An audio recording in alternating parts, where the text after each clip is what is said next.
शिव महापुराण में तो यहाँ तक लिखा है कि आप कोई उपाय करें ना करें, केवल शंकर की कथा में श्रवण करने के लिए बैठ जाएं और कथा सुनते सुनते आपके मन में जो कामना आती है बाबा 3 महीने में पूरी कर देता। कथा श्रवण करते करते जो मन में कामना आती है बाबा 3 महीने में पूरी कर देता। पहले भी कथा में कहा, कुंभज ऋषि के आश्रम में बाबा भोलेनाथ माता सती को कथा श्रवण कराने ले गए थे। अगस्त ऋषि के आश्रम में कथा सुनने के लिए लेकर गए। सती मैया के मन में आया कि मेरा विवाह हुआ है और विवाह होने के बाद मेरे पति मुझे कथा सुनाने के लिए कराएं, इससे अच्छा तो ये शरीर जलकर भस्म हो जाए तो अच्छा। सती मैया का शरीर जलकर भस्म हो गया। शंकर जी ने ये भाव रखा कि मैं जिस परमात्मा की कथा सुन रहा हूँ उस परमात्मा का दर्शन मुझे करना है, और भगवान शंकर को राम जी का दर्शन हो गया। दोनों का भाव कथा के मध्य में प्रकट हुआ था। आपके मन में जो आ रहा है, आपके मन में जो भाव प्रकट हो रहा है, आपके मन में जो चल रहा है, कथा को श्रवण करते करते आपकी चित्त वृत्ति में जो भाव प्रकट होता है भगवान उसको पूर्ण कर देता। आप अच्छा सोचिए। कथा पूरा जरूर सुने और चैनल को जरूर सब्सक्राइब करें। 3 घंटे की कथा में कहीं आपको मौका मिले ना तो 2 सेकंड के लिए, 2 क्षण के लिए अपने नेत्र बंद कर कर मात्र 2 क्षण के लिए भगवान से विनय कर लेना, बाबा मेरी ये कामना है। मैंने सुना है, मैं रोज कथा जब आस्था चैनल पर सुनती हूँ, मैं फेसबुक यूट्यूब पर श्रवण करती हूँ, तो मेरे मन में ये भाव आया कि 3 महीने में मनोकामना पूर्ण हो जाती है, तो मैं भी कथा सुनने के लिए आई हूँ, मैं भी आपके दरबार में बैठी हूँ, मैं भी शिव महापुराण की कथा सुन रही हूँ, मेरी भी मनोकामना है और वो कामना ये है, आप उसे पूर्ण कर देना। भाव जागृत हो। एक बहन आई है, उन्होंने लिखा है कि मैं केवल भगवान की कथा में इसलिए आई हूँ कि बाबा से विनती करने के लिए आई हूँ कि 2 साल 3 साल में मेरी शिव महापुराण की कथा हो जाना चाहिए। मतलब विश्वास लेकर है। और शिव महापुराण की कथा को ऐसे हो, पहले बाबा उसका भंडार भरेगा, उसकी बुद्धि सुधारेगा, फिर उसकी वृत्ति सुधारेगा, फिर उसके घर के लोगों का विवेक सुधारेगा, तब जाकर तो शिव महापुराण की कथा हो पाए। कोई कथा ऐसी हो जाती है।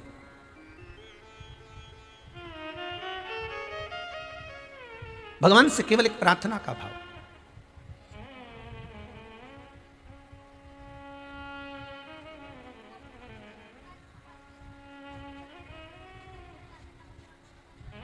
महाराज, सज्जन, साधुजन और स्वर्ण ये पुनः टूटने के बाद वापस बन जाते हैं, वापस श्रेष्ठ हो जाते हैं। पर दुर्जन व्यक्ति, उसको एक बार अगर कुम्हार का हंडा मटका टूट गया तो वापस नहीं बनता। दुर्जन टूटने के बाद बन जाए, ये बड़ी बड़ी विचित्र बात है।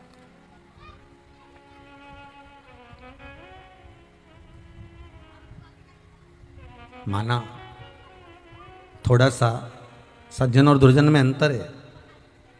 सज्जन व्यक्ति दूसरे को दुखी देखकर दुखी हो जाता है, दुर्जन व्यक्ति दूसरे को दुखी देखकर सुखी हो जाता है।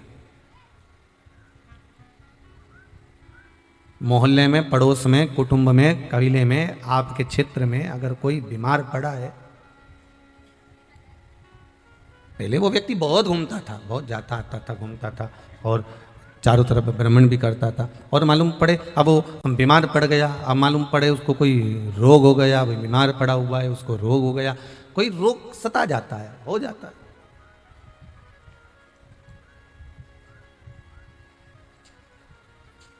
और मालूम पड़े उसको रोग हो गया और कोई व्यक्ति कहते अच्छा है, पहले तो खूब घूमता फिरता था, पहले तो खूब इधर उधर जाती रहती थी, अब पड़ी रहे पलंग पर, मतलब उसको प्रसन्नता हो रही, मतलब ये दुर्जन है। एक एकादशी का महत्तम कथा आपको पहले श्रवण कराई थी, आपको ध्यान में होगा।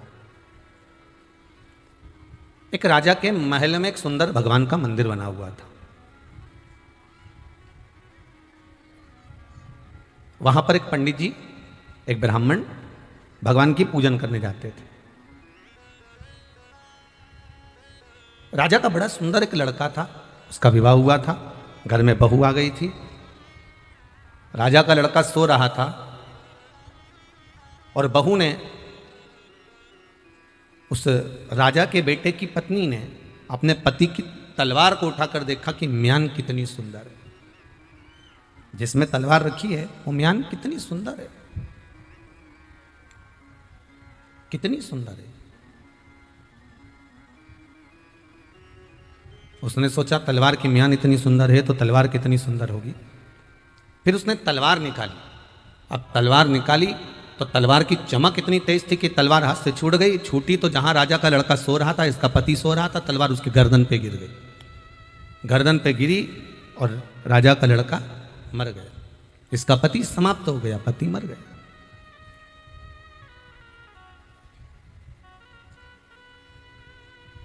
पत्नी ने सोचा कि राजा का इकलौता लड़का मेरे हाथ से मर गया, मेरा पति। मान लो अगर राजा को खबर मिलेगी और मैं पकड़ा गई तो मुझे फांसी की सजा मिलेगी। एक काम करती हूं, ये इल्जाम मैं किसी और पर लगवा देती हूँ। किस पे लगाऊंगी? अब सुबह सुबह का टाइम है, करूं क्या? पंडित जी पूजन करने आते हैं, ब्राह्मण देवता मंदिर में पूजन करने आते हैं। जब वो बगीचे में तुलसी लेने आएंगे, बगीचे में फूल लेने आएंगे, तो मैं ये इल्जाम उन पर लगा दूंगा। ये राजा के बेटे के शव को, अपने पति के बॉडी को, शव को खींच कर ले गई और तुलसी के क्यारे के साइड में उसको पटक दिया। तुलसी के क्यारे की साइड में उसको उसको रख दिया। थोड़ी देर बाद पंडित जी आए, तुलसी उतारने लगे। ये बहू चिल्लाकर दौड़ी, अरे मेरे पति को मार दिया, अरे मेरे पति को मार दिया, अरे मेरे पति को मार दिया। सारा नगर इकट्ठा हो गया, सारे द्वारपाल इकट्ठे हो गए। किसने मारा? ये पंडित जी ने मारा, ये ब्राह्मण देवता ने मारा। पंडित जी को पकड़ लिया। राजा को सूचना गई कि राजा का लड़का मर गया है और उसकी बॉडी पड़ी हुई है। राजा के लड़के की बॉडी पड़ी है? हाँ, राजा का लड़का मर चुका है, मर गया। अच्छा, हाँ। बड़ा दुखी राजा। राजा ने कहा पकड़ लो पंडित जी को, कारागार में डाल दो। पंडित जी को ले जाकर कारागार में डाल दिया। और पंडित जी को ले जाकर कारागार में डाला। राजा ने अपने लड़के का अंतिम संस्कार करवाया। अंतिम संस्कार हुआ। पंडित जी को कारागार से बुलाकर सभा में सामने बुलाया। पंडित जी, आपने मेरे बेटे को मार दिया? पंडित जी बोलते हैं, मैं सौगंध खाकर कहता हूं भगवान की कि मैंने नहीं मारा। मैं अपने पुत्र की सौगंध खा सकता हूं कि मैंने आपके पुत्र को नहीं मारा, मैं नहीं मारा। मैं अपनी धर्म पत्नी की सौगंध खा सकता हूं, मैं स्वयं की सौगंध खा सकता हूं कि मैंने आपके पुत्र को नहीं मारा। मैं क्यों मारूंगा? इससे मेरा लेन देन क्या है? इससे मेरा विवाद क्या है? अगर कोई विवाद होए तो मारा जाए, पर इससे तो मेरा कोई विवाद है ही नहीं, तो फिर मैं क्यों मारूं इसको? परंतु मेरी बहू ने तो आप पर इल्जाम लगाया है, मैं सुनूंगा नहीं। आप ही ने मेरे पुत्र को मारा है, ब्राह्मण हो आप, इसलिए आपको फांसी की सजा नहीं दे सकता। द्वारपालों, इसने अपने हाथ से मेरे बेटे को मारा है, इसका एक हाथ काट दिया जाए। ब्राह्मण का एक हाथ कट गया। कटा हुआ हाथ लेकर वो घर नहीं गया, सबसे पहले अपने गुरुदेव के पास गया। गुरुदेव, मैंने नियम लिया था कि सत्य बोलूंगा, मैंने सत्य बोला। मैंने नियम लिया था कि मैं गलत नहीं बोलूंगा, सत्य ही बोलूंगा, और सत्य बोला मैंने। फिर मेरा ये हाथ क्यों कटा? गुरुजी बोले, मैं तो नहीं जानता, क्योंकि मैं पूर्व में व्यक्ति के पुराना जन्म क्या था, कैसा था, किसको मालूम है भाई?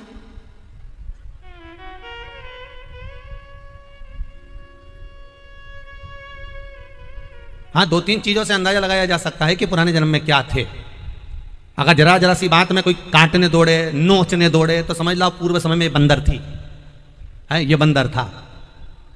जरा जरा सी बात में तुमने कुछ कहा, उसने धाड़ लगाई, चिल्लाना चालू कर दिया, समझ लेना शेर था। जरा जरा सी बात में बहुत जहरीली भाषा बोलना चालू कर दे, तुम मेरे से चुप रहे ना, फालतू बात करना मत। जरा जरा सी बात में अगर ऐसी बातें बोलना चालू कर दे, समझ लेना पूर्व जन्म में नाग की जन्म था, सांप का जन्म था, जहर उगलती थी दिन में। तो मन ये थोड़े बहुत अंदाजे से तो लगा सकते हो कि इस पूर्व का जन्म क्या था, पर मैं जन्म क्या बताऊं, मुझे मालूम नहीं। हाँ, एक काम कर, तू मेरे गुरु जी के पास जा। अब गुरु के पास कहां जाना पड़ेगा? कि काशी चले जा। काशी जाओ। काशी गए, एड्रेस मिल गया था, उस एड्रेस पर चले जाना, वहां पर मेरे गुरुजी मिलेंगे। ये गया, दरवाजा बजाया तो गुरुजी नहीं थे, गुरुजी की पत्नी थी। पत्नी ने आवाज लगाकर जैसे ही सुना, कौन है? मेरे को गुरुजी से मिलना है। इतने में गुरुजी की पत्नी बोली, आग लगेगा गुरुजी में, ना जाने कहां मर रहा होगा, आ गए यहां पर, चलो उधर जाओ। गुरुजी करते रहते हो, निकलो यहां से बाहर, अब मत आ जाना, सोच लेने तो टांग तोड़ दूंगी तेरे। और बेचारा पंडित जी ने सोचा, बताओ तुम हो कौन? तो क्या मैं गुरुजी की पत्नी हूं। ओहो हो, प्रणाम प्रणाम प्रणाम। ब्राह्मण देवता चले गए। दोपहर के समय पर ब्राह्मण देवता फिर उसके घर पर पहुंच गए। गुरुजी हैं, अब की बार पत्नी नहीं मिली, गुरुजी मिल गए। गुरुजी मिले, क्या बात है भैया, कहां से आए हो, कौन हो आप? कहा मैं आपके चेला है ना, शिष्य। उनका मैं शिष्य हूं। अच्छा, कहां से आए हो? स्थान बताया। बोलो क्या बात है? भैया गुरुदेव, मेरे गुरुजी ने आपके पास भेजा है, ये मालूम करना है मुझको, पूछना था कि मैंने ना तो जीवन में कभी असत्य बोला, ना जीवन में मैंने झूठ बोला, ना कभी मैंने कपट करा, ना मैंने कभी बेईमानी करी, ना मैंने कभी प्रपंच करा, ना कभी मैंने छल करा, ना कभी मैंने किसी को दुख दिया, ना कभी मैंने किसी को तकलीफ दी, फिर मेरा हाथ कटा क्यों?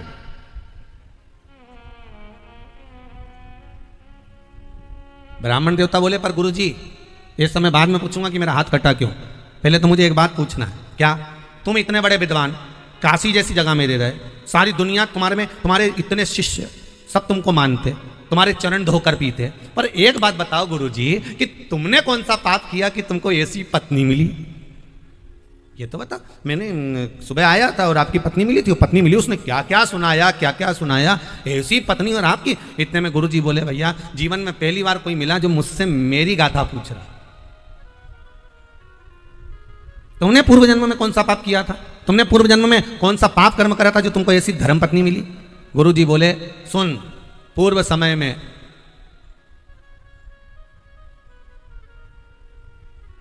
में मेरी पत्नी जो थी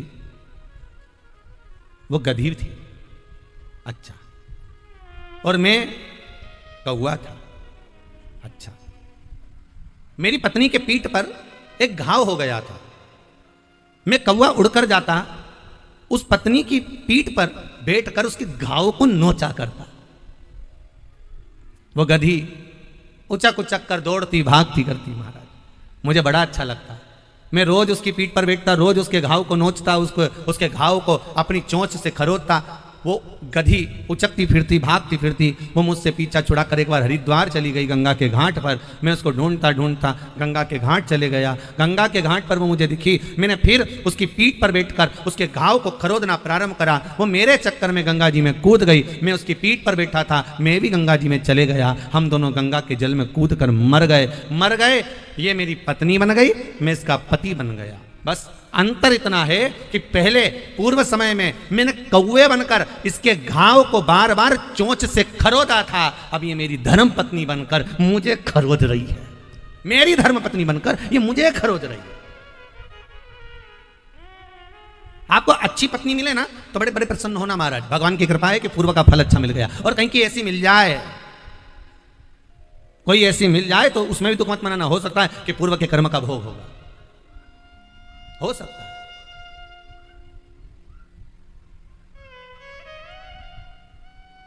एक माता जी ने लिखा है पत्र में, बड़ा सुंदर भाव है, वो भी सुन लो। उन्होंने नाम तो नहीं लिखा पर लिखा अच्छा है। महाराज जी, ओम नमः शिवाय। आप हमेशा पत्नियों के लिए कहते हो कि पत्नियों को ये सब कार्य करना चाहिए, पर कभी आप पतियों के लिए कुछ क्यों नहीं कहते? इसमें लिखा है, जिनने भी लिखा बड़ा भावपूर्ण है, कोई दिक्कत नहीं। आप पतियों के लिए क्यों नहीं कहते? शिव महापुराण की कथा कहती है महाराज, एक नारी, एक स्त्री, घर की एक मां, घर की एक नारी, घर की एक स्त्री। चलो एक और सरल भाषा में समझ लो। अनसुईया मैया के दरवाजे पर सीताराम सरकार पहुंचे, तो अनसुईया जी ने राम जी को ज्ञान उपदेश दिया था कि सीता जी को ज्ञान उपदेश दिया था? जम के बोलो जरा, किसको दिया था? माता सीता को। राम जी को उन्होंने ज्ञान उपदेश नहीं दिया, उन्होंने उपदेश दिया तो माता जानकी जी को दिया, माता सीता जी को दिया। माता जानकी को ज्ञान उपदेश दिया, राम जी को नहीं दिया। क्यों? सीता जी ने भी यह प्रश्न किया था, मां आप मुझसे कुछ कर रही हो तो राघव जी से क्यों नहीं कहती, मेरे स्वामी से क्यों नहीं कहती? तो अनसुईया जी ने कहा कि घर की जो नारी होती है, घर की जो स्त्री होती है, वो जननी होती है। और जननी का मतलब ये होता है कि संस्कारों को देने वाली होगी तो भारत माता, संस्कारों को देने वाली होगी तो घर की नारी, अगर विद्यावान बनाने वाली होगी तो घर की नारी, विद्वत्ता की ओर लेकर जाने वाली होगी तो घर की नारी। पुरुष को तो कमाना है, लाना है, भरण पोषण के लिए धन को अर्जित कर कर तुम्हारे हाथ में देना है। उसको सत्कर्म में लगाना, गलत कर्म में लगाना, ये आपकी जवाबदारी होती है। इसको सही जगह पर लगा रहे हो कि गलत जगह पर लगा रहे हो, ये आपकी जवाबदारी है।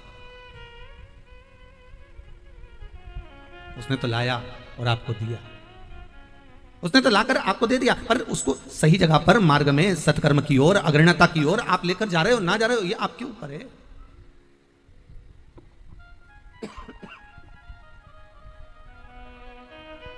ये आपके ऊपर निर्भर है कि आप लेकर कहाँ जाए। फिर कहेंगे पुरुष ला रहा है कमाकर, उसको उसका परिवार का पालन करना है, पोषण करना है। हम ये कभी नहीं कहेंगे कि आप दुकान मत जाओ या काम मत करो या व्यापार मत करो, सर्विस मत करो, व्यवसाय मत करो, सब कुछ करो। और भगवान ने जन्म दिया है, हम कह भी देंगे कि झूठ मत बोलो तो भी तुम झूठ तो बोलोगे, क्योंकि कमाना है, परिवार का भरण पोषण करना है, परिवार पालना है, तो झूठ तो बोलना पड़ेगा। हम कहेंगे कि तुम छल मत करो तो भी तुम करोगे। कोई रह तो सकते नहीं, तो कुछ रोका तो जा नहीं सकता। बस इतना जरूर कहा जा सकता है कि सारा कर्म करो, पर काम करते रहो, नाम जपते रहो, पार कर देगा वो भी कभी ना करेगा।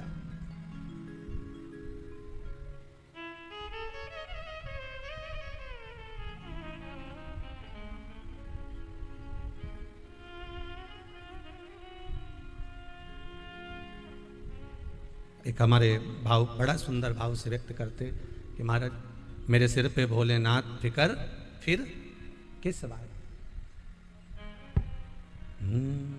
मेरे सिर पर भोलेनाथ फिकर मेरे सिर पर भोलेनाथ फिकर फिर काहे की, मेरे सिर पर भोलेनाथ फिकर फिर काहे की, मेरे सिर पर भोलेनाथ फिकर फिर काहे की, मेरे सिर पर भोलेनाथ फिकर फिर काहे की।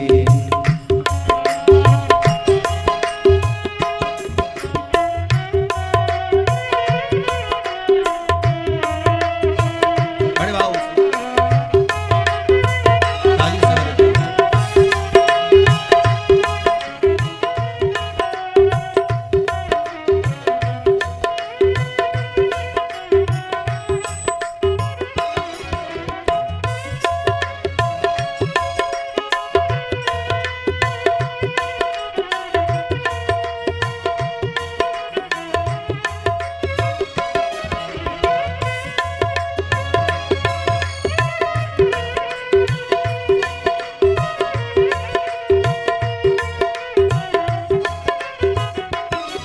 मेरे सिर पर भोलेनाथ फिकर फिर काहे की, मेरे सिर पर भोलेनाथ फिकर फिर काहे की, मेरे सिर पर भोलेनाथ फिकर फिर काहे की, मेरे सिर पर भोलेनाथ फिकर फिर काहे की।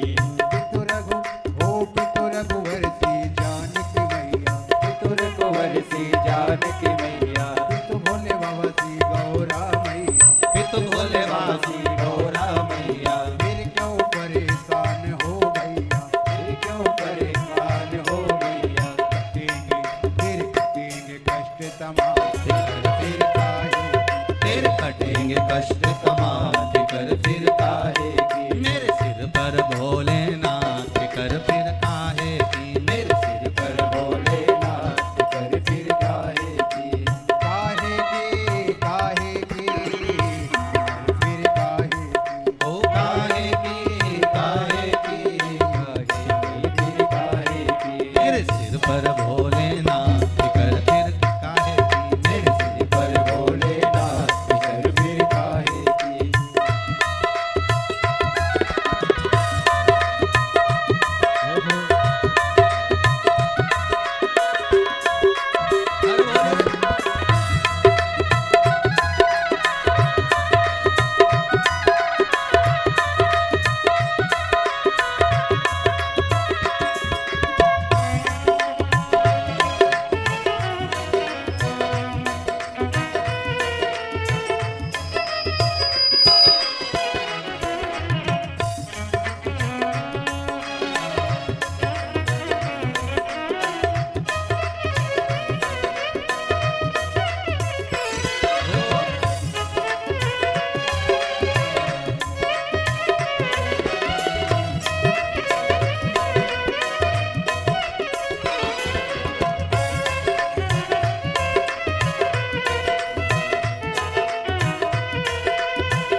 अब गुरुदेव नाह भरो तुम, अब गुरुदेव नाह भरो तुम, नहीं व्यर्थ परवाह करो तुम, नहीं व्यर्थ परवाह करो तुम, अब गुरुदेव नाह भरो तुम, अब गुरुदेव नाह भरो तुम, नहीं व्यर्थ परवाह करो ओहो। नहीं व्यर्थ परवाह करो तुम, रटो तुम रटो कुबेर स्वधाम कर फिर काहे, तुम रटो सुबह से शाम फिकर फिर काहे की, मेरे सर पर भोलानाथ कर फिर काहे की, मेरे सिर पर भोलेनाथ फिकर फिर काहे की, मेरे सिर पर भोलेनाथ कर फिर काहे की, मेरे मेरे सिर पर भोलेनाथ फिकर फिर काहे की, अरे काहे की हो काहे की, फिर काहे की, हो काहे की रे काहे की रे, काहे की, मेरे सिर पे भोलेनाथ कर फिर काहे की, मेरे सिर पर भोलेनाथ फिकर फिर काहे की, मेरे सिर पर भोलानाथ कर फिर काहे की, मेरे मेरे सिर पर भोलेनाथ फिकर फिर काहे की, हो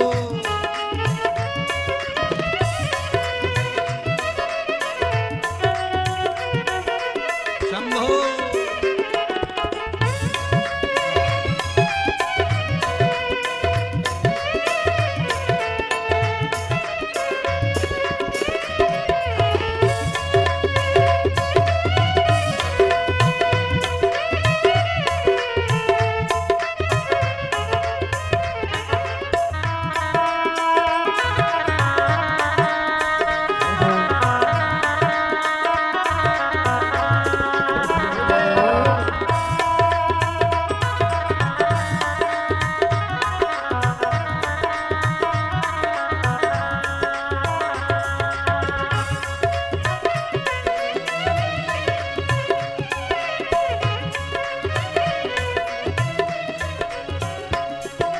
राम रूप में तुम बन आए, राम रूप में तुम बन आए, कृष्ण रूप में तुम बन आए, वो कृष्ण रूप में तुम बन आए, हनुमत रूप में तुम बन आए, हनुमत रूप में तुम बन आए, अतुलित बल के धाम कर फिर काहे की, अतुलित बल के तमाम फिकर फिर काहे की, मेरे सिर पर भोलानाथ कर फिर काहे की, मेरे सिर पर भोलेनाथ फिकर फिर काहे की, मेरे सिर पे भोलेनाथ कर फिर काहे की, मेरे मेरे सिर पर भोलेनाथ फिकर फिर काहे की, ओ काहे की रे काहे की काहे की वे काहे की, ओ काहे की रे काहे की, वो काहे की रे काहे की, मेरे सिर पे भोलेनाथ कर फिर काहे की, मेरे सिर पर भोलेनाथ फिकर फिर काहे की, मेरे सिर पे भोलेनाथ कर फिर काहे की, मेरे सिर पर भोलेनाथ फिकर फिर काहे की, कर फिर काहे कर फिर काहे की, मेरे सिर पर भोलेनाथ फिकर फिर काहे की, मेरे सिर पर भोलेनाथ कर फिर काहे, हर हर महादेव हर हर महादेव बोलो तो ऐसे हाथ नहीं करना है।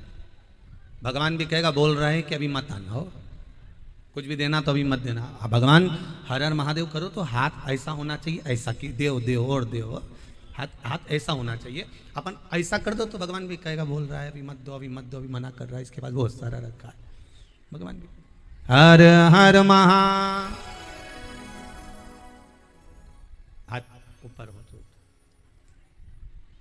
मेरे सर पे भोलेनाथ फिकर फिर आए की। किस बात की हम चिंता करें गुरुजी? मुझे पूछना ही इतना है गुरुदेव, ये जो आपकी जो पत्नी मिली है, ये पूर्व के कर्म के भाग से प्राप्त हुई, ठीक है। अब गुरुजी मेरा बता दो कि मैंने जिंदगी में कभी झूठ नहीं बोला, कपट नहीं करा, बेईमानी नहीं करी, प्रपंच नहीं करा, छल नहीं करा, किसी को कुछ बोला नहीं, चाला नहीं, फिर आखिर ऐसा क्या हुआ कि मेरा एक हाथ कट गया? गुरुजी बोले सुन भाई, पूर्व समय में तू एक संत था, तूने संकल्प लिया था कि कभी झूठ नहीं बोलेगा। तूने संकल्प लिया था कि झूठ नहीं बोलेगा, सत्य बोलेगा, सत्य के सिवाय कुछ नहीं बोलेगा। फिर तू एक वन में बैठकर तप कर रहा था, एक कसाई गाय को पकड़कर काटने लेकर जा रहा था। गाय उसके हाथ से छूट गई, भाग गई। गाय भागी तो उसको ढूंढते ढूंढते कसाई तेरे पास में पहुंचा। तूने संकल्प लिया था कि झूठ नहीं बोलेगा। कसाई ने आकर पूछा, तुमने गाय देखी है? तूने संकल्प लिया था सत्य बोलने का, तो तूने कह दिया हाँ देखी है। कहां गई? सत्य बोलने का संकल्प लिया था तो तूने कह दिया इधर गई। कसाई गया, गाय को पकड़ा, गाय काट दी। बस वो जन्म तेरा निकल गया। अब तेरा आज का जन्म देख ले। ना तो तूने झूठ बोला, ना तूने वध करा, ना तूने हत्या करी। जिस कसाई ने गाय को काटा था वो कसाई राजा का बेटा बना। जिस गाय को काटा था वो गाय बहू बनी। उस बहू ने अर्थात उस गाय ने उस कसाई को, राजा के बेटे को मार दिया। उस जन्म में तूने बताया था, इसलिए जेल में भी तू गया और हाथ उठाकर बताया था कि इधर गई है, तो हाथ भी तेरा कटा। ये कर्म का भोग है, मनुष्य को भोगना पड़ता है। दूसरा नहीं भोगेगा, भोगना मनुष्य को ही पड़ेगा।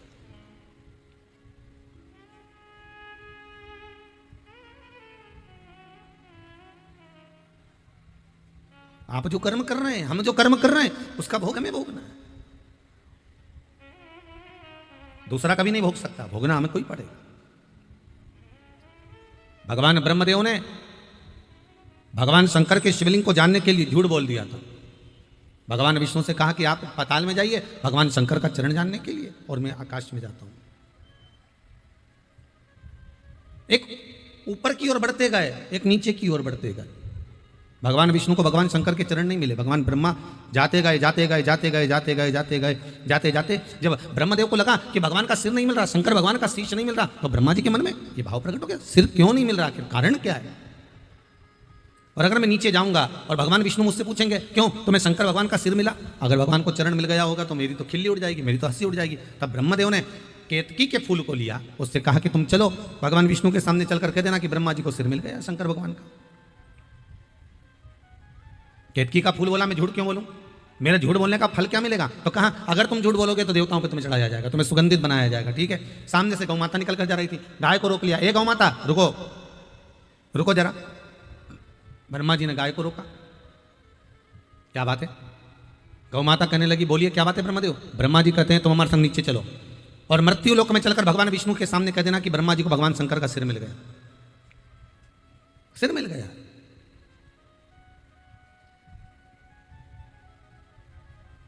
अब चलकर कह देना ये बात। ठीक है, कह देंगे। पर गौ माता ने पूछा कि मैं चलकर बोल तो दूंगी, पर मेरा लाभ क्या है? व्यक्ति झूठ कब बोलता है? जब उसका कोई फायदा होता।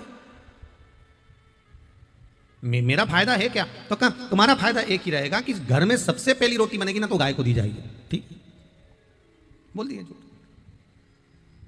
आ गए भगवान ब्रह्मा गौ और केतकी के फूल को लेकर भगवान विष्णु के पास। भगवान विष्णु ने पूछा क्यों ब्रह्मदेव, भगवान शंकर का सिर मिला कहीं? ब्रह्मा जी ने कहा वो तो बात की बात है, पहले बताओ आपको भगवान के चरण मिले कहीं? अब भगवान विष्णु ने तो एक ही शब्द कहा कि मुझे शंकर भगवान के चरण नहीं मिले।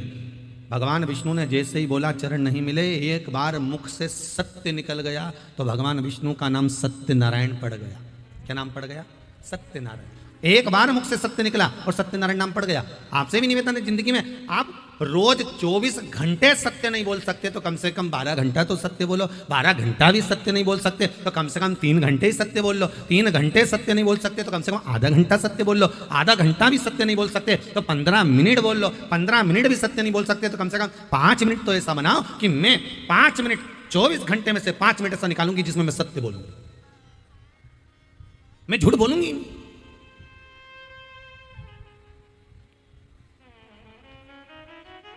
पर वो सत्य निकले तब तो। अच्छा, कई लोग सोच रहे हैं इतनी कथा भागवत हो रही है, जगह जगह पे इतनी कथा हो, लोग कितने लोग लाखों लोग गया जी में आते हैं, सब मरे हुए को छोड़े यहाँ पर पिंडदान करें, तर्पण करें, कितने लोग तर जाते होंगे, कितने लोगों का गंगा जी नहाने जाते होंगे, कोई जाए काशी, कोई जाए इलाहाबाद, कोई जाए प्रयागराज, कितने लोग तर जाते होंगे, कितने लोगों को मोक्ष मिल जाता होगा, कितने लोग अपने अपने धाम में पहुंच जाते होंगे। तो एक ईमानदारी से बोलो, कितनी कथा, कितना सत्संग, कितना प्रवचन, कितना शिवपुराण, कितनी भागवत, कितनी रामायण, कितने यज्ञ सब हो रहे हैं, तो कितने लोग सुनते हैं? और इतने लोग सुने, सारे के सारे बैकुंठ चले जाते हैं क्या? जम के तो बोलो, सब चले जाएंगे बैकुंठ?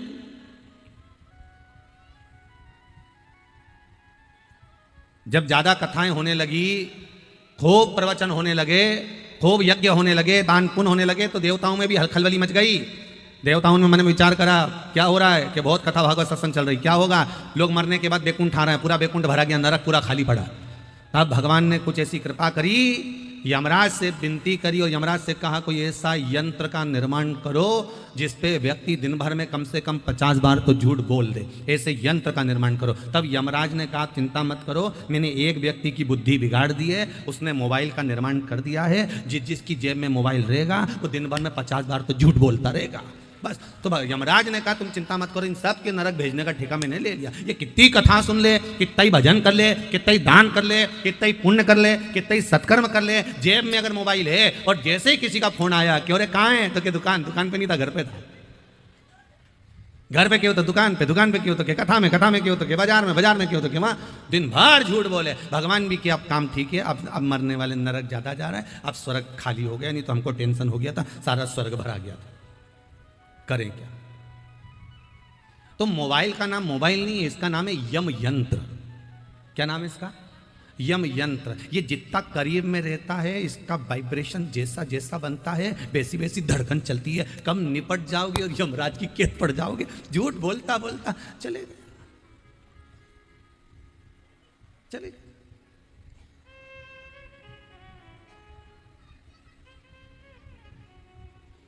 अंतिम बिंदु में भी परमात्मा याद नहीं आता।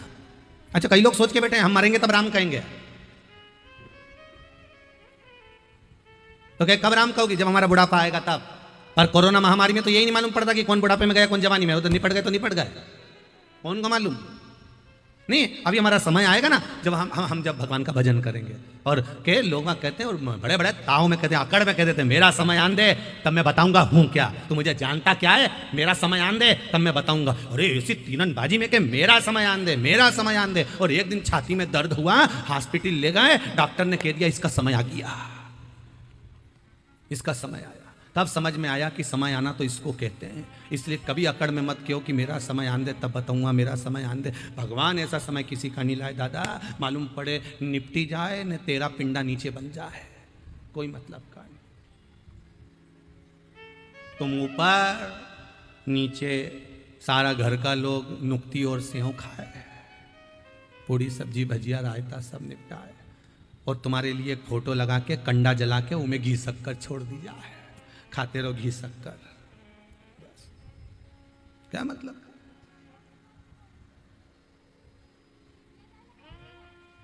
भजन चित्त स्मरण हृदय चित्त से हो। ब्रह्मदेव कह रहे हैं, ब्रह्मा जी के मन में होता है, किसी किसी के मन में भाव जागृत हो जावे तो ब्रह्मा जी ने तुरंत कहा कि हुआ क्या। होता है कभी कभी मन में। एक माता जी के दरवाजे पर एक भिक्षुक रोज भिक्षा मांगने जाते हैं, माता भिक्षाम देई। माता जी रोज चिल्ला के दरवाजे पर कहते, चल जवान की जवान पड़ा निठल्ला, काम काज कुछ करता नहीं, मांगने आ जाता है, भाग यहाँ से। अम्मा जी उसको भगा, फिर वो आ जाए सुबह से 9 बजे, अम्मा जी भिक्षा दे दो, रोटी दे दो, अम्मा फिर भगा दे, अम्मा इसको कुछ दे, फिर मांगने आ जाए, अम्मा कुछ दे दे, माई कुछ दे दे भिक्षाम दे, अम्मा फिर भगा दे। एक दिन अम्मा जी कहीं चली गई, और अम्मा जी कहीं गई, माता जी कहीं गई, और ये भिक्षा मांगने पहुंच गया। अब पहुंच गया तो घर पे थी बहू, इसने आवाज लगाई, माता भिक्षाम देही। घर में से बहू निकल कर आई, बाबा चलो बाहर जाओ, हमारे यहाँ कुछ नहीं है, निकलो यहाँ से। अम्मा था ना, पहले समझा दे रही हूँ। बहू ने भी इसको भगा दिया। अब बहू ने भगाया, महाराज जी जा रहे थे भिक्षा मांगने वाला भिक्षुक, वहीं से सामने से अम्मा जी आ रही थी। माता जी ने पूछ लिया महाराज जी को देख के, क्यों रे कहाँ से आ रहा है? वो बोला माता जी आपके घर से ही आ रहा हूं। अच्छा फिर क्या हुआ? तुम्हारी बहू मिली थी, उसने कुछ दिया है क्या? नहीं, भगा दिया। इतने में तो माता को गुस्सा आया, चोटी बांध के बोली, वो भगाने वाली कौन होती है? भिक्षुक को लगा इन दोनों की लड़ाई में आज तो कुछ मिल ही जाएगा, पक्का हो गया। इन दोनों की लड़ाई में आज तो मुझे कुछ मिलेगा, ये पक्का है। वो बहू कौन होती है भगाने वाली? तुमको, तुम चलो मेरे साथ, अब भी चलो, अब भी चलो। अब तो भिक्षुक कितना खुश, 2 महीने से मांगने जा रही है तो कुछ नहीं मिला, आज जरूर इन दोनों की लड़ाई होगी तो मिल जाएगा। वो माताजी बोली, वो भगाने वाली होती कौन है? तुम चलो मेरे साथ, चलो मेरे साथ। और ले गई भिक्षा मांगने वाले उस भिक्षुक को, खड़ा कर दिया भिक्षुक को, अंदर गई। बहू, ओ बहू। बहू आई, क्या मम्मी तूने इसको भगाया? हाँ। तू कौन होती है भगाने वाली? घर किसका है? मेरा। तो तूने क्यों भगाया? तेरी इतनी हिम्मत कैसे आ गई? तो बहू बोली, तुम भी तो रोज भगाती हो, तो तू मेरी होड़ करेगी? जैसा मैं करूंगी वैसा करेगी? तेरी इतनी हिम्मत? भगाऊंगी तो मैं भगाऊंगी, तेरी इतनी हिम्मत नहीं होना चाहिए कि तू भगा दे। तो भिखारी से कहा, अब तुम जाओ, भग। भिखारी माथा पकड़ा, गजब, इतनी दूर से पकड़ के लेके आई। मैंने सोचा कि दोनों की लड़ाई में कुछ मिल जाएगा, और वो लड़ी भी इस बात के लिए कि भगाऊंगी तो मैं भगाऊंगी। हे भगवान, भिक्षा।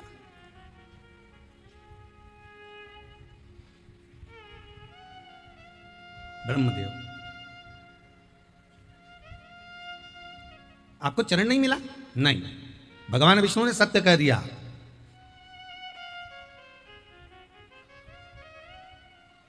इसलिए कहते हैं स्कूलों में अगर बच्चों को गीता पढ़ाई जाए तो यह पक्का है, बच्चे बड़े होकर अदालत में गीता पर हाथ नहीं रखेंगे। गीता पर हाथ वो ही रखता है जिसने बचपन में गीता नहीं पढ़ी होती है। अदालत में खड़े होकर गीता पर हाथ रखने से पहले बच्चों को गीता पढ़ा दो कि अदालत में हाथ रखवाएंगे, कहवाएंगे कि तू सत्य बोल, उससे अच्छा है जिंदगी सत्यमय निकालो। सत्यम शिवम सुंदरम। जीवन में सत्य होगा, शिव मिलेगा, शिव मिलेगा तो जीवन सुंदर होगा। पर आज के जमाने में लोग ना तो सत्य से मतलब रखते हैं, ना शिव से मतलब रखते हैं। उन्हें तो अपनी सुंदरता से मतलब होता है कि मैं सुंदर दिखूं।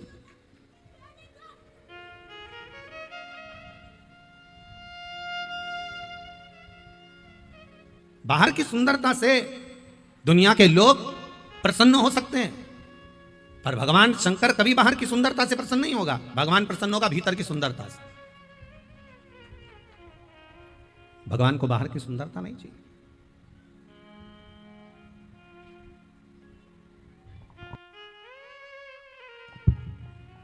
भगवान को भीतर की सुंदरता चाहिए। अब मालूम पड़े मन तो सुंदर नहीं,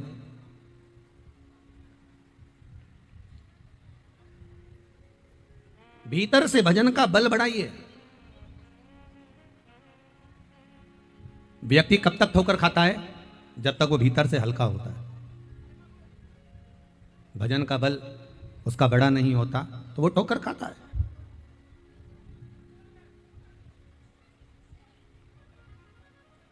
भीतर से भजन का बल बड़ा हुआ होना चाहिए, और जब भजन का बल भीतर से बड़ा हुआ होगा तो सुख का अनुभव अपने आप हो जाए।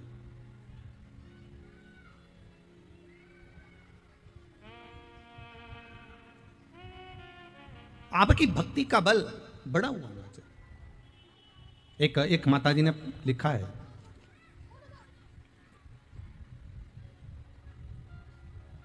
गायत्री कुमारी जी हैं कोई, उन्होंने लिखा है, गुरुदेव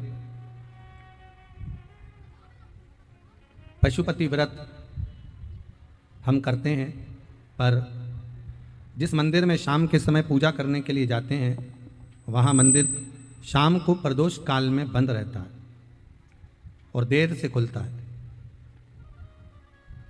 यदि खुल भी जाता है तो शिवलिंग के पास पूजन करने नहीं जाने देते। पहला सोमवार मुझे ये सब बिल्कुल भी नहीं पता था, इसलिए मुझे चौखट पर ही पूजन करना पड़ी। कोई बात नहीं, अगर प्रदोष काल में मंदिर बंद रहता है आपके यहाँ और आप शिव जी के मंदिर में जाकर शंकर की पूजन नहीं कर पाए तो शंकर की चौखट तक तो पहुँच गए ना, उसके दरवाजे तक तो पहुँच गए। और यदि उसके दरवाजे तक पहुंचकर उसके दरवाजे की भी पूजन कर लिए आपने, उसके दरवाजे का भी स्मरण कर लिया आपने, क्योंकि शिव महापुराण की कथा तो यहां तक कहती है शिखर दर्शनम सर्व पाप नाशनम। आपने उसकी चौखट का भी अगर पूजन करा है, उसका मालूम पड़े प्रदोष में मंदिर बंद है या अंदर नहीं जाने दे रहा है, प्रवेश नहीं करने दे रहा है, पूजन नहीं करने दे रहा है, आप द्वार की पूजन कर लो, करो पूजन। वो कहे ना आहूं में असर होगा, घर बैठे बुला लेंगे, आहूं में असर होगा, घर बैठे बुला लेंगे। तुम रूठे रहो भोले, हम तुम्हें मना लेंगे।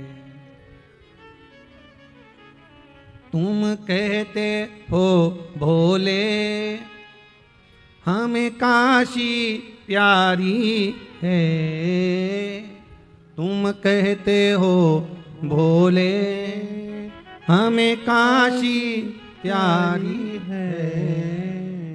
एक बार तो आ जाओ, काशी भी बना देंगे, एक बार तो आ जाओ, काशी बना देंगे। तुम रूठे रहो भोले, हम तुम्हें मना लेंगे। तुम रूठे रहो भोले, हम तुम्हें मना लेंगे। आहों में असर होगा, जय हो। घर बैठे बुला लेंगे। बाहों में असर होगा, घर बैठे बुला लेंगे।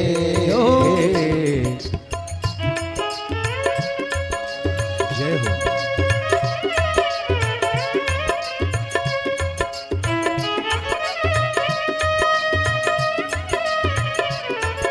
ताली से बजे तुम भाव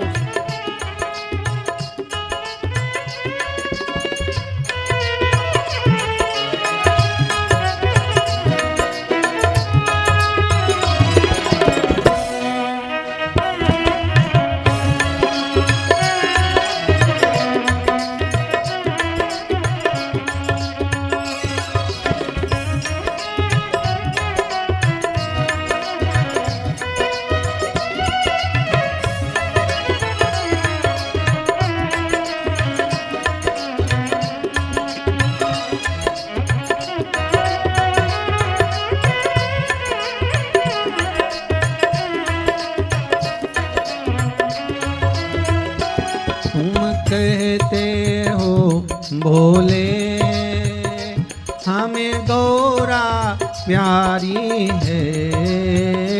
तुम कहते हो भोले, हमें गौरा प्यारी है। तुम कहते हो भोले, हमें गौरा प्यारी है। तुम कहते हो भोले, हमें गौरा प्यारी है। एक बार तो आ जाओ, एक बार जो आ जाओ, गौरा भी बुला देंगे। एक बार जो आ जाओ, गौरा भी बुला लेंगे। आँखों में असर होगा, घर बैठे बुला लेंगे। आँखों में असर होगा, घर बैठे बुला लेंगे।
भोले हमें गंगा प्यारी है। तुम कहते हो भोले हमें गंगा प्यारी है। तुम कहते हो भोले हमें गंगा प्यारी है। तुम कहते हो भोले हमें गंगा प्यारी है। ओ एक बार तो आ जाओ, एक बार जो आ जाओ, एक बार तो आ जाओ, एक बार तो आ जाओ। गंगा भी बुला लेंगे, एक बार जो आ जाओ, गंगा भी बुला ले। तुम रूठे रहो बोले, हम तुम्हें मना लेंगे। तुम रूठे रहो बोले, हम तुम्हें बना लेंगे। बाहों में असर होगा, घर बैठे बुला लेंगे। बाहों में असर होगा, घर बैठे बुला लेंगे। तुम रूठे रहो बोले, रूठे रहो बोले। भगवान शिव को निमंत्रण देना, बुलाना या भाव से प्रकट कर लेना। आप जरूरी नहीं कि मंदिर के अंदर जाओगे तभी आप पूजन करोगे। तेरे मंदिर में आना मेरा काम है और मेरी बिगड़ी बनाना तेरा काम है। आप भाव से जाकर एक बार निवेदन तो करो, उसको जाकर विनती तो करो। ठीक है, अगर आपके यहाँ के ब्राह्मण जन, पंडित जन, गुरुजन कहें कि आप शाम को मंदिर के अंदर प्रवेश मत करो, मत करो, द्वार की पूजन कर लो।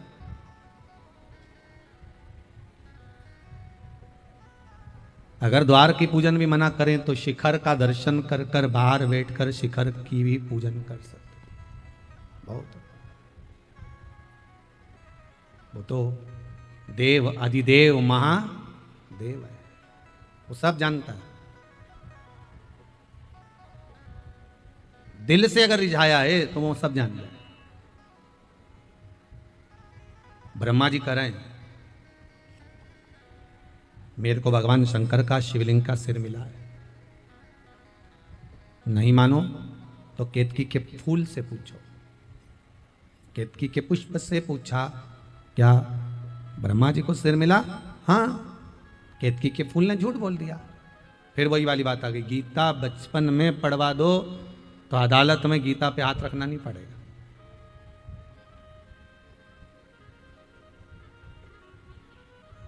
अगर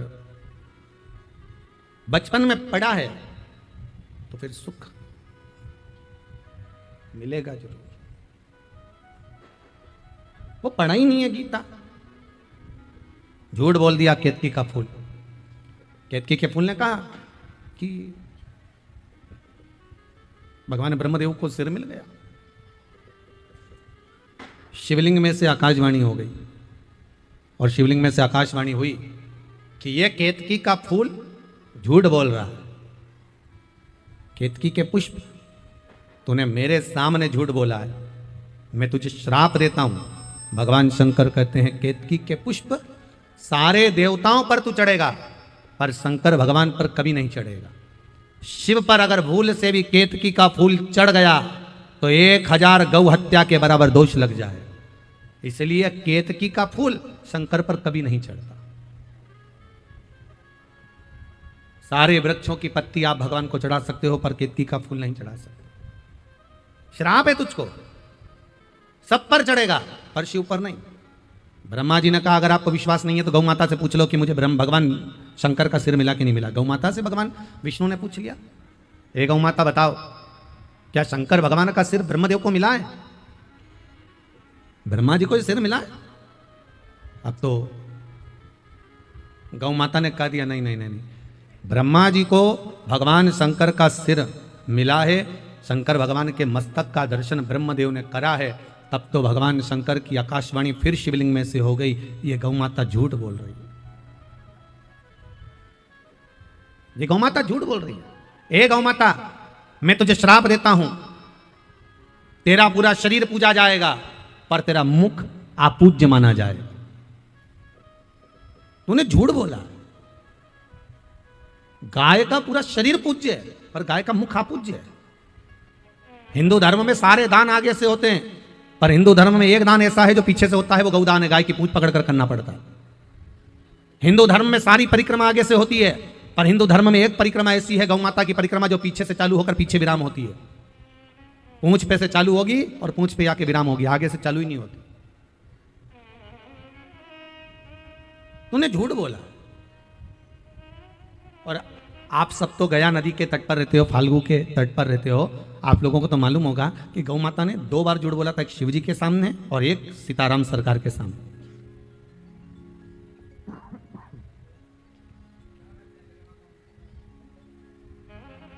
जिस समय पर दशरथ जी महाराज पिंड लेने के लिए आए,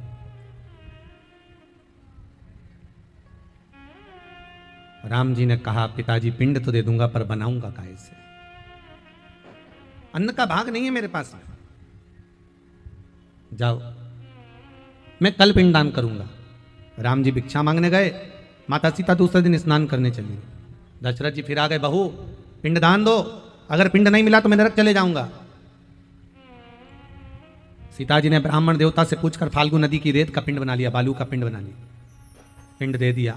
ब्राह्मण ने संकल्प छुड़वा दिया, एक पिंड फाल्गु नदी को, एक पिंड ब्राह्मण को प्रदान करता, एक पिंड गौ माता को दिया। जहां जहां ब्राह्मण देवता ने पिंड छुड़वाए सब जगह पर पिंड का दान दिया गया। थोड़ी देर बाद राम जी आ गए, सीता लो चावल अक्षत जल्दी पकाओ पिंड बनाओ। सीता जी कहती है पिंडदान तो मैंने कर दिया, ना मानो तो ब्राह्मण देवता से पूछ लो। क्यों ब्राह्मण देवता? सीता जी ने पिंडदान करा। ब्राह्मण देवता ने मन में सोचा बालू रेत का पिंड दिया, फाल्गु की रेत का बालू का पिंड दिया, क्या मेरा पेट भराएगा, क्या मेरे बच्चों का पेट भराएगा? तो ब्राह्मण देवता ने कह दिया राम जी सीता जी ने कोई पिंडदान नहीं करा। ब्राह्मण झूठ बोल दिए। सीता जी ने श्राप दे दिया ब्राह्मण देवता, तुमने पिंडदान करवाया, तुमने संकल्प करवाया, तुम झूठ बोलते हो, मैं तुम्हें श्राप देती हूं, तुम कितना भी जोड़ लेना तुम्हारी हमेशा कमी ही पड़ेगी। ब्राह्मण कितना भी जोड़ ले उसकी हमेशा कमी ही रहती है। दूसरा भाग फाल्गु नदी को दिया था। ए फाल्गु आप तो बोलो कि मैंने पिंडदान करा है। फाल्गु ने भी झूठ बोल दिया, मेरी बालू उठाकर मुझ में डाल दी। ऐसा कोई पिंडदान होता है? फाल्गु ने झूठ बोल दिया। फाल्गु कहती है राम जी सीता जी ने कोई पिंडदान नहीं करा। माता जानकी ने श्राप दे दिया है फाल्गु नदी, मैं तुझे श्राप देती हूं, जब तक तुझे खोदे नहीं तब तक तुझमें पानी निकले नहीं, तेरा पानी तेरे अंदर छुपा होगा। फाल्गु को श्राप दिया। गौ माता खड़ी थी। गौ माता से कहा ए गौ माता एक पिंड आपको दिया है, आप तो बोलो कि मैंने पिंडदान किया। बोलो। गौ माता ने सोचा कि बालू रेत का पिंड है, बालू का पिंड है, क्या मैं खाऊंगी, क्या मेरा पेट भराएगा? गौ माता ने कह दिया राम जी सीता जी ने कोई पिंडदान नहीं करा। सीता जी की आंख में आंसू भर गए। माँ ए गौ माता तुझे तो लोग माँ कहते हैं और माँ होकर तू झूठ बोलेगी तो हम कहाँ जाएंगे? तूने झूठ बोल दिया। गौ माता मैं तुझे श्राप देती हूं, तेरा पूरा शरीर पूजा जाएगा पर तेरा मुख अपूज्य माना जाएगा। तेरा मुख अपूज्य है। श्राप तू झूठ बोली है।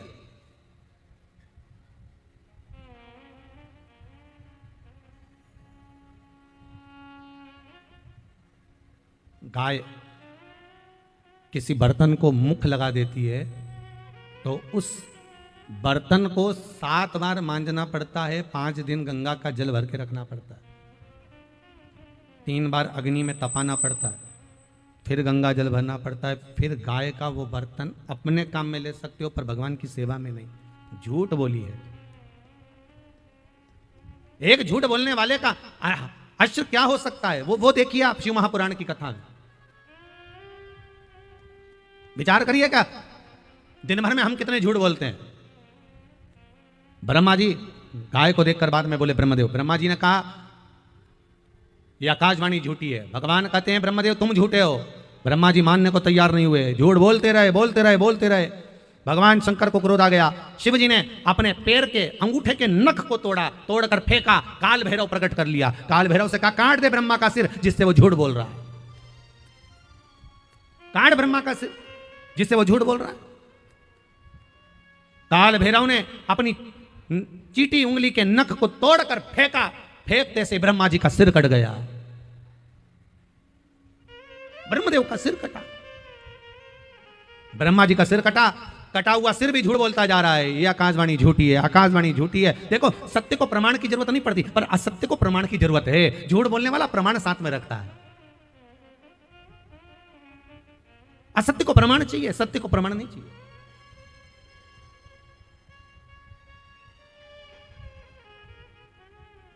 सत्य तो सत्य होता है।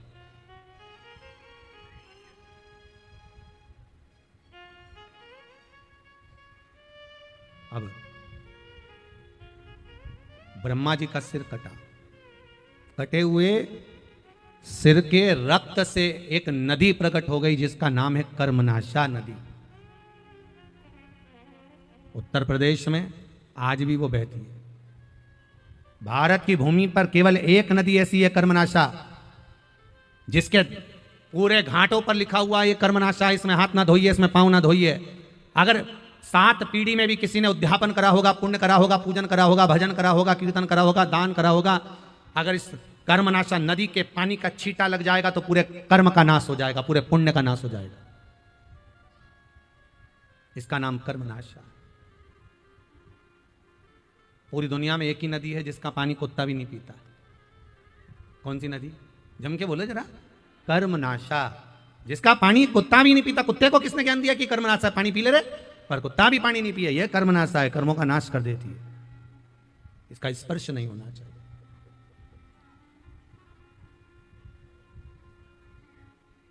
कर्मनाशा है महाराज, ये नष्ट करने वाला एक झूठ। शंकर भगवान को आप कुछ दें ना दें, शंकर भगवान को आप बेलपत्र दें, कुछ दें, धतूरा दें ना दें, शिव जी को जल चढ़ाएं ना चढ़ाएं, शंकर को दूध चढ़ाएं ना चढ़ाएं, दही चढ़ाएं ना चढ़ाएं, पंचामृत चढ़ाएं ना चढ़ाएं, पर शिव को अगर कुछ चढ़ाओ चाहे मत चढ़ाओ, शंकर को सत्य प्रिय है, क्योंकि शंकर को सत्य हमेशा भाता है। सत्यम शिवम सुंदरम, शिव को सत्य में आनंद है। सत्य में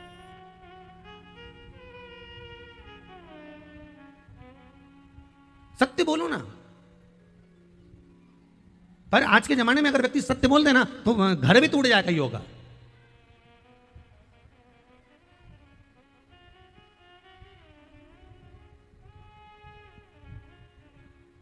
एक विद्वान से विद्वान ब्राह्मण भी एक नरक में पड़े हुए थे, तो गांव के लोगों ने पूछा, जब ऊपर गए मरने के बाद में, तो गांव के लोगों ने पूछा क्यों पंडित जी, तुम तो इतनी कथा कहते थे, तुम इतने प्रवचन कहते थे, तुम तो बहुत ज्ञान की बात करते थे, तुम तो नरक में पड़े हो। इतना बड़ा हमारा गांव का विद्वान पंडित तो नरक में पड़ा। पंडित जी बोले ये सब मेरी पत्नी के कारण हुआ। तो तुम्हारी पत्नी ने क्या कर दिया ऐसा? पंडित जी बोले रोज मेरी पत्नी तैयार होकर मेरे सामने खड़ी होती और रोज मुझसे पूछती मैं कैसी लग रही हूं। तो इसमें नरक जाने वाली कौन सी बात आ गई? पत्नी ने पूछा तुमसे कि मैं कैसी लग रही हूं, तुमने क्या बोला? तो कि मेरे को एक ही बात तो बोलना पड़ती थी, बहुत अच्छी लग रही है। तो इससे नरक कैसे मिल गया? तो पंडित जी बोले रोज सुबह से उठ के झूठ बोलना पड़ता था ना। वो पूछती थी मैं कैसी लग रही हूं, मुझे कहना पड़ता था अच्छी लग रही है। अब भले अच्छी नी भी लगे तो भी झूठ तो बोलने होता है। एक पत्नी तैयार होके आई और तैयार होके आके पति जा रहा था ऑफिस दुकान, इसने आते से ही पूछ लिया क्यों जी मैं कैसी लग रही? अब पति ने आज सोच लिया था सत्य बोल के मानूंगा, चाहे कुछ भी हो जाए आज झूठ नहीं बोलूंगा, सत्य बोलूंगा। और इसने आते से पूछा क्यों मैं कैसी लग रही? पति बोला ऐसी लग रही जैसे हरी घास में भैंस चल रही। अब बेचारा डायरेक्ट तो बोल नहीं सकता, तो चुप। अब पत्नी इसका मुंह देख रही, पति इसका मुंह देख रहा। पति ने मन में सोचा विवाद खड़ा हो उससे अच्छा अपन तो ऑफिस चलो। इन्हें अपना बैग उठाया, टांगा, बुलेट की चाबी ली और जो चला। तो ये तो चला, पीछे पीछे जगदम्बा धड़धड़ाती हुई ऑफिस में पहुंच गई। ऑफिस में धड़ धड़ कर ऑफिस में अच्छा, इस कथा को हम बस यहीं पे रोक देते हैं। तो एक दो बार लोगों ने पूछा आप इसमें फिर हुआ क्या था? हमने कहा भाई हुआ जो महिषासुर का हुआ था, अब इसके सिवा क्या हुआ था? उसके बाद तो फिर आरती हुई होगी, अम्बे तुए जगदम्बे काली, जय हो सिर घाटी वाली, हम सब उतारे तेरी आरती, तेरे घर के बहु बच्चों पे भीड़ पड़ गई भारी, हे मां। अब इसके बाद होगा क्या महाराज?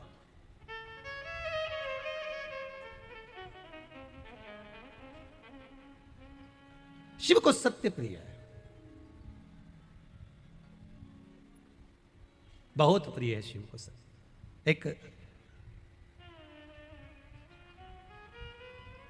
एक कौवे को एक हंसनी पसंद आ गई। कौवा उस हंसनी को अपने घर ले आया। अब कौवा हंसनी को ले आया, हंस ने अदालत में केस लगा दिया, मेरी हंसनी को कौवा ले गया। वकील ने कहा हंस तू चिंता मत कर, तू ही जीतेगा, हंसनी हमेशा हंस की रही है, कभी कौवे की हंसनी हुई है क्या? जीतेगा तू ही। कौवे को मालूम पड़ा कि हंस ने अदालत में केस लगाया, तो कौवा भी अपने वकील के पास गया, ओ वकील साहब कुछ भी हो जाए हंसनी लेकर आया हूं, हंसनी मेरी होना चाहिए। वकील बोला कभी नहीं हो सकती, हंसनी हमेशा हंस की रही है, तेरी कभी नहीं हो सकती। नहीं मुझे तो मेरी करना, क्या करा जाए? वकील ने कहा एक काम करो, जज के घर चले जाओ, थोड़ी सी रिश्वत दिया, ओ जज से मिलो, ठीक है। कौवा रात को उड़ता उड़ता जज के घर पहुंच गया। जज साहब से कहा, जज साहब आपकी 7 पीढ़ी वैकुंठ में बैठी है कि नरक में? या तो कौवा जानता है या ब्राह्मण जानते हैं, और मैं आपकी 7 पीढ़ी को देख रहा हूं, आपकी 7 पीढ़ी वैकुंठ में है कि नरक में? या तो कौवा जानता है ब्राह्मण जानता है, इसीलिए तो श्राद्ध में कौवे को और ब्राह्मण को भोजन कराया जाता है, क्योंकि कौवे को मालूम है कि इसकी 7 पीढ़ी कहां पर है। मैं जानता हूं आपकी 7 पीढ़ी कहां है। जज साहब बोले कहां है मेरी 7 पीढ़ी? वैकुंठ में बैठी है। और सुनो जज साहब, अदालत में आपने मेरा एक काम कर दिया, कुर्सी पे बैठकर बस हंसनी को मेरी बना दिया। मैं वचन देता हूं जीते जी आपकी 7 पीढ़ी के दर्शन कराऊंगा, पक्का है, वचन देता हूं। जज ने सोचा एक काम करना है और 7 पीढ़ी दादा परदादा परदादा परदादा सब देखने को मिल जाएंगे वैकुंठ में, इससे बढ़कर सुख और क्या होगा। दूसरे दिन अदालत में सुनवाई हुई, निर्णय दिया। जज साहब ने सुनवाई का निर्णय दे दिया कि हंसनी हंस की नहीं है, हंसनी कौवे की है। पूरी अदालत त्राही त्राही करने लगी, हंस रोने लगा, हंसनी रोने लगी। ये कहाँ का निर्णय जज ने दे दिया, मुझको कौवे की बना दिया। रो रही, आंखों से जल बह रहा।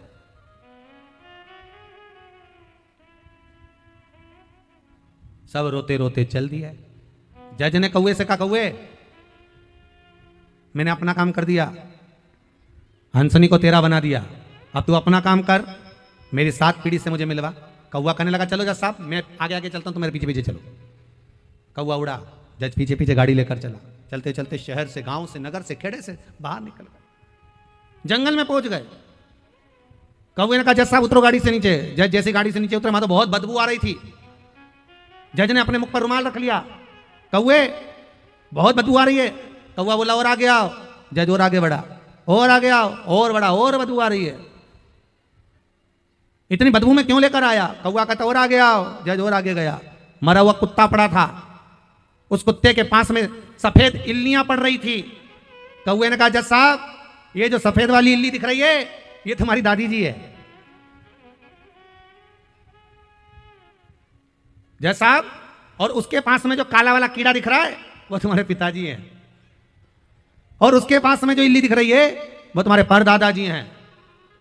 जज साहब बोले रे कौवा तू तो कहता था कि मेरी 7 पीढ़ी वैकुंठ में है, तो तू इस नरक में क्यों दिखा रहा है?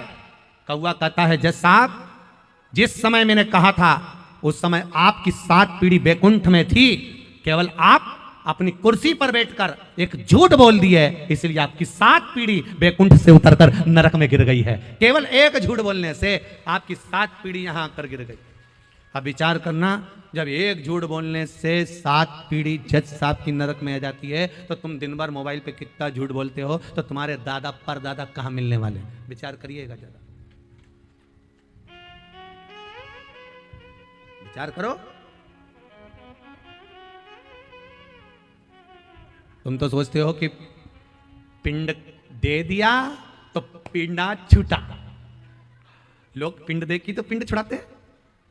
पिंड देने का मतलब क्या? कि किसी के मरने के बाद जो पिंड दे रहे हो, पिंड छुड़ाने के लिए तो दे रहे हो कि इसका पिंड छूट जाए, इससे मेरा पीछा छूट जाए, तो पिंड दान कर दो। 12 पिंड, 13 पिंड, 16, जो देना है पिंड दान कर दिया। 13 6 मसीका, 12 मसीका जब दे दिया, लो हमारा पिंड छूटे। पर हमारा पाप, हमारा पुण्य हमारा कभी पीछा नहीं छोड़ता, कभी नहीं छोड़ता। आपके भीतर भजन का बल बढ़ाइए। श्री शिवाय नमस्तुभ्यम का बल बढ़ाइए, शंकर के भजन का बल बढ़ाइए। असत्य को छोड़कर सत्य के मार्ग पर चलने का प्रयास करें।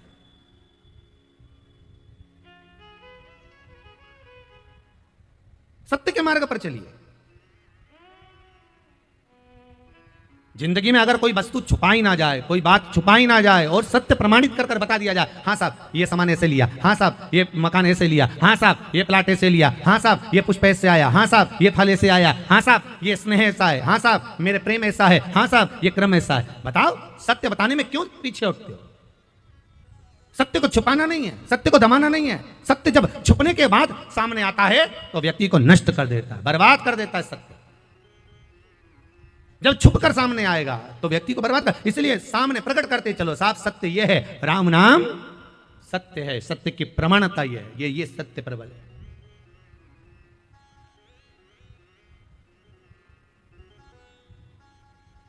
बहुत सारे लोग फुटबॉल खेल रहे थे, देखा है आप लोगों ने? अरे बोलो तो जम के, फुटबॉल, एक फुटबॉल पर सब लात मार रहे थे। देखी कि नहीं देखी? अरे जम के तो बोलो जरा। देखिए सब लात मार रहे थे। एक बेचारा गांव का व्यक्ति खड़ा था, उसके पास में एक संत खड़े थे। उसने गांव के व्यक्ति ने संत से पूछा, गुरुदेव, ओ गुरुदेव। गुरुजी बोले क्या है? मुझे एक बात समझ में नहीं आ रही, ये बेचारी गेंद ने क्या बिगाड़ा जो सब लात मार रहे हैं? इस बॉल ने, इस फुटबॉल ने, इस गेंद ने क्या बिगाड़ा जो सब इस पे लात मार रहे हैं? सब इसको लात मार रहे हैं। इधर जाती तो इधर मार देते, इधर जाती तो इधर मार देते। इसने क्या बिगाड़ा? गेंद ने, इस फुटबॉल ने क्या बिगाड़ा जो इसको लात पर लात मारी जा रही है? गुरुजी बोले, बेटा इसने कुछ नहीं बिगाड़ा, बस गलती फुटबॉल की इतनी है, गेंद की गलती इतनी है कि ये अंदर से खाली है। अगर ये अंदर से भरी होती तो इनके बाप में दमनी की लात मार देते। बोलो सही है कि गलत है? ये अंदर से खाली है। अगर फुटबॉल गेंद अंदर से भरी होती तो ये लात मारने में दम चाहिए कि लात मार कर दिखा दे। अगर अंदर से भरी होती फुटबॉल, अंदर से गेंद भरी होती तो इनके पिता में, इनके बाप में दम नहीं कि कहीं का लात मार दे और इस गेंद को लुढ़का दे। बस ये अंदर से खाली है।